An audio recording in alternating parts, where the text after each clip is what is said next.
극우의 논리들은 너무나 빈약하기 때문에 우리는 조금만 생각하면 됩니다.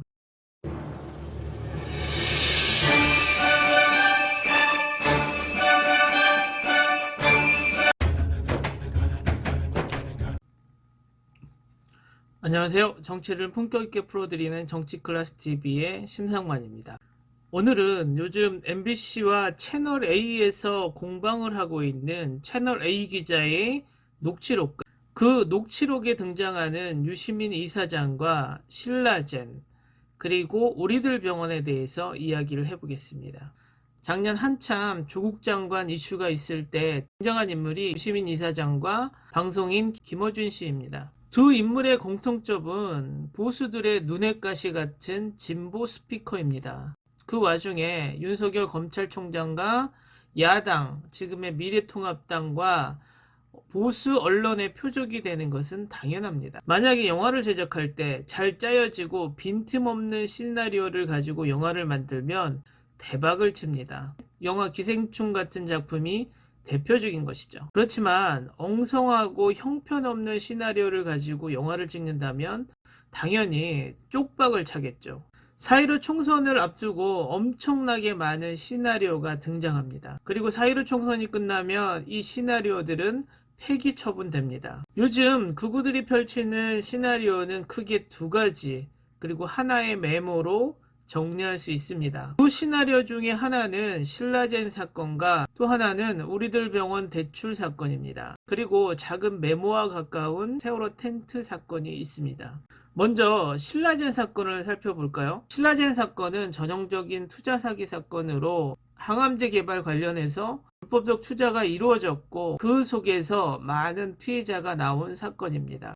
이 사건은 2014년에서 2015년에 걸쳐서 이루어진 사건이었고 대법원 판결은 2019년 9월에 징역 12년형으로 종결된 사건입니다. 그런데 이 사건이 수면 위에 오르게 된 이유는 조국 장관 사태와 관련해서 유시민 이사장이 변호에 나서자 미운털 제거의 수단으로 윤석열 총장이 이 사건을 다시 수면 위로 올림으로써 극우들의 총선 시나리오에 이용되고 있는 사건인 것이죠. 박근혜 정권 당시 검찰이 수사를 하고 대법원이 최종 판결을 내린 유효기간이 한참 지난 사건을 다시 꺼내든 이 엉성하고 형편없는 시나리오는 조만간 쪽박을 차겠죠. 두 번째 시나리오는 심재철 의원이 며칠 전에 꺼내든 우리들 병원 불법 대출 사건입니다. 이 대출 시점 또한 2012년 이명박 정권 당시 이루어졌던 것이고 다 철진한 사건을 총선 15일 남은 이 시점에서 연기를 피우는 이유는 여러분도 짐작을 하실 겁니다. 이들이 이 두 사건을 꺼집어낸 결정적 증거는 신라젠 사건의 경우에는 유시민 이사장이 두 차례 강연을,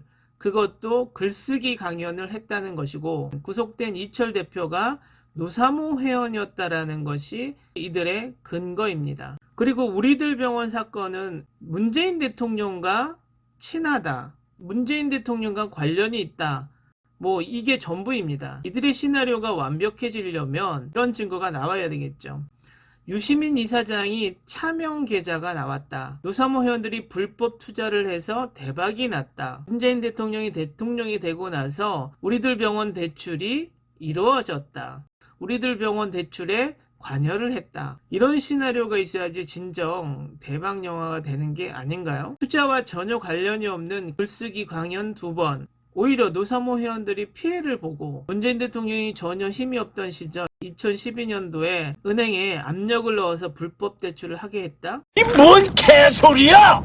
문재인 정권과 유시민 이사장을 억지로 깨워보려고 하는 의도가 너무나 빤히 보여서 재미없는 영화의 시나리오가 되어버린 것이죠. 이 와중에 MBC 녹취록이 나와서 이 시나리오가 어떻게 만들어졌는지 퍼즐의 조각이 맞춰지고 있는 것이죠. 들어볼까요? 어차피 유시민 정도는 이렇게 좀 치려고 하시는 거잖아요. 그래서 네, 솔직히 말씀드릴게요. 우선은 유를 쳤으면 좋겠고 1번으로 근데 사실 어차피 유를 치나 안 치나 대표님한테 나쁠 건 없잖아요. 유시민을 개인적으로 한번 쳤으면 좋겠고 유시민 치면 검찰에서도 좋아할 거예요. 총선이 있으니까 혹시나 부담스럽거나 이럴 것도 다 아는데 그러면은 거기에 야권 최경환이나 그때 말씀하셨던 누구 하나 섞어서 해도 된 거니까.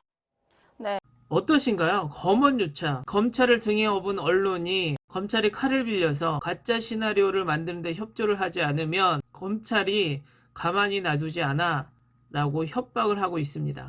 21세기 대한민국 검찰, 언론, 정치가 얼마나 썩고 있었는지 단편적으로 보여주는 하나의 녹취록입니다.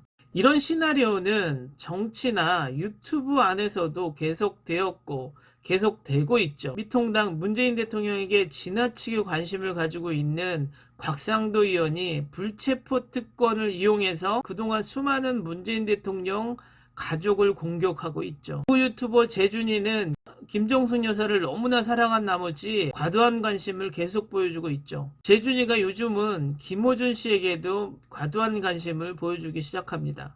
그런데 이 신라젠 사건과 우리들 병원 사건을 통해서 우리 사회의 가짜 진보를 걸러내는 역할을 하고 있습니다. 진중권이라는 사람과 유튜버 유재일이라는 사람, 이 두 사람은 저 엉성한 시나리오에 화들짝 놀라서 요즘은 극우 스피커를 자청하고 있는 모양을 보이고 있죠. 마지막 메모는 저희 지난 영상으로 대처합니다. 보실까요? 홍땡준이 거짓말이 시작됩니다. 자, 기사 한 가지가 나왔는데요. 같이 한번 좀 보시죠. 자, 뉴스 플러스라고 하는 좀 잘 알려지지 않은 그 언론사에서 이번에 이런 기사를 냈습니다. 자, 기사 한 가지가 났는데요 라고 얘기를 시작합니다. 언제 기사인지 자세히 밝히지 않습니다. 제가 그래서 찾아봤습니다. 2018년 5월 10일 뉴스 플러스라는 인터넷 뉴스 기사였습니다. 2018년 5월 10일자 기사를 방금 나온 속보처럼 연기를 시작합니다. 성재준의 연기를 계속 보시죠. 광화문에 지금 이제 설치가 되어 있는 그 텐트가 있지 않습니까? 광화문에 지금 설치되어 있는 텐트 있지 않습니까? 라고 얘기를 하고 있죠. 지금이라고. 그래서 또 찾아봤습니다. 보이시나요? 광화문 세월호 텐트는 작년 3월 18일에 철거되었습니다.